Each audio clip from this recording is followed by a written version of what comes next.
Howdy, y'all. I am just gonna go outside. Ooh, it's bright. Have a little look-see around to see what's going on. Check the plants, check it around. Haven't been able to go pick any blackberries because it has been over 100 degrees the last few days. And we had company this weekend, so I wasn't able to do that. Now we're in the shady pines. We'll come over here and check out the tomato garden. It is growing like crazy. And I need to weed it. Maybe you can see it behind me for some scale. The tomato plant's almost as big as I am now. Let's take a good look at them. We've got tomatoes. You can see I got weeds down in there. I need to rake and hoe all this grass in between them, but look at them go. Tomatoes everywhere. This one's loaded down. Look at that. Oh, look at this one. It has tons on it. 1, 2, 3, 4, 5, 6, 7, 8, 9. There is 10 tomatoes on this plant. That's amazing. Awesome. Okay, so the cats aren't out with me today because it is too hot. They get too hot, they get to panting, and then they go and hide under the porch where it's cool, and they don't want to come out. So I have a difficulty getting them to come back in into the cool, and they don't need to be out when it's this hot. So we're going to go check on the grapes, and so far so good with the pinwheels. They've been working. The black grapes are untouched. Let's see here. Doing great. Just growing like crazy. It's got its little feelers coming on. We're going to have to put it something to cling to. It's looking good. This also needs weeding. You can see little weeds. This one never has grown. It still looks just like a stick.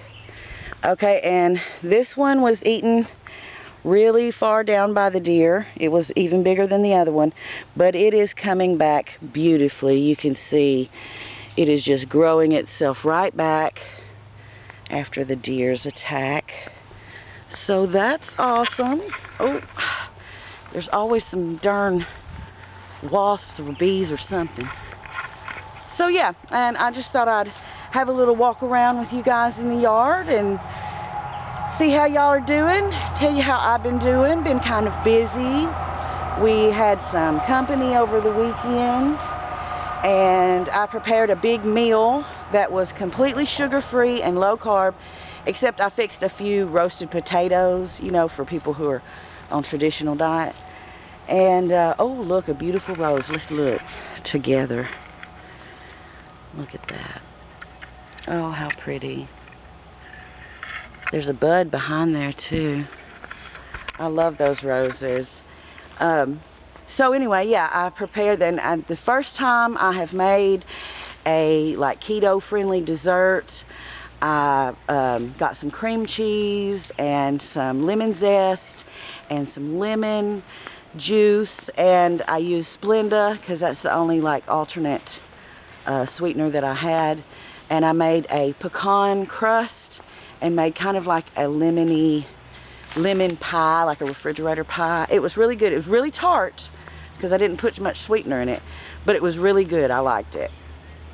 And let's see, I made all kinds of stuff, green beans and pork chops, and I made some fried cabbage and all kinds of stuff. Well, this was kind of like the last big kind of keto-y meal I'm going to cook, because I think me and my husband discussed it, and we are going to go back to the carnivore diet, which also, you know, is a low-carb keto diet, but it's different, where you eat almost exclusively animal products, mainly meat and cheese and eggs. And so we both want to go back on that diet. He said he felt better, had more energy, and he enjoyed the food. And both of us have been a little bit like eating ice cream in the evenings. I've been eating keto ice cream, but he's been eating regular ice cream. And we both notice that when we indulge in those kind of things, that we feel kind of yucky, you know, and we don't really feel good. So we've decided to go back on the carnivore diet because it makes him feel better. But for me, it's not really that I especially want to be on that diet or love the foods or whatever, but I lost weight on that diet. I got down to 180 pounds in less time than I have been on this diet now, and I've only lost about 15 pounds. And this has been all year. For 6 months, I've lost 15 pounds. And so I realize I'm not as active as I should be, and that's a big part of it, but I got better results on the carnivore diet, and so I'm gonna try that again. And oh look, my tiger lilies are looking pretty.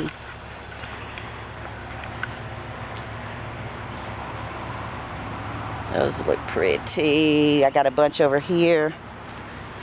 See if I can keep my shadow out of the way. I'm gonna have to pick some of these and bring them in. I've been wanting to pick some of the hydrangea and bring them in. They're so blue and pretty. I just love them. But yeah, so I think we're gonna go back on the carnivore diet, but I'm not going to give away any of my food. I'm going to use up the rest of the low carb veggies and stuff. And I have some stuff for him that's, you know, not low carb. You know, he has some potatoes and sweet potatoes and stuff. And he's not going to be exclusively carnivore because he takes things in his lunch that are, you know, not keto friendly. He has some granola bars, and he drinks a protein shake, isolate stuff, and also some protein bars and instant breakfast and these little yogurt drinks. So he has several things in his lunches that he will continue to have. So he won't be on a really exclusive carnivore diet. But I was doing really a lot better with that when I was on the carnivore diet. I was having much better results. And so I think that's what I'm going to do. I'm going to use up what I've got at the house and then just start buying groceries for like on a carnivore diet. And I was going to come out here and show you guys 2 more things really quick. This is my pecan tree. We planted this the same year we planted the willow tree on our 10th anniversary, and we had our 13th anniversary this spring. I hope you can see it. It is getting very big. Let's see here. Can you see how big it is? And this will be the little native pecans that are so delicious. I almost went with paper shells that are bigger and easier to crack, but these have much more oil in them. They're much more nutritious, and they're much more delicious. And I wanted to show you a crawdad hole because it has been dry for a few days and really hot, so the water table is going down. So the crawdads that live in the water in the soil are having to dig down to get to the water level. So they make these little crawdad hills. And get out of the way like this. So they pile up all this dirt. That's how they create their hole. They dig down and dig down. Find his little hole. Well, you can see on here. You can see. They dig a little hole, and all this mud is coming up where they go searching for water.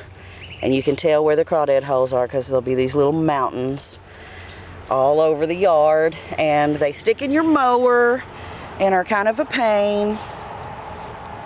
But yeah, that's my pecan tree. I don't know if we'll have pecans this year, but I hope so. I think it'd be really cool if we did. I'd love to have some pecans off of my tree. I was hoping to like have grapes and have raisins and pecans and have like some trail mix, but I think it's going to be a couple of years before everything produces. And I'm really wanting to get down to the blackberry patch. I have blackberries here in the yard. They're just not a whole bunch of them. I could pick a handful over there. But it's been too hot, and I'm afraid that I am letting the heat stop me, and the birds are gonna get them because it's hot and those juicy berries are ripe in the sun, and I just feel like the birds are gonna get all of them, and I'm gonna have to dig through brambles to get blackberries. But I'll go check when we have a nice cloudy day that's not 104 degrees, because it is certainly hot. Let me see.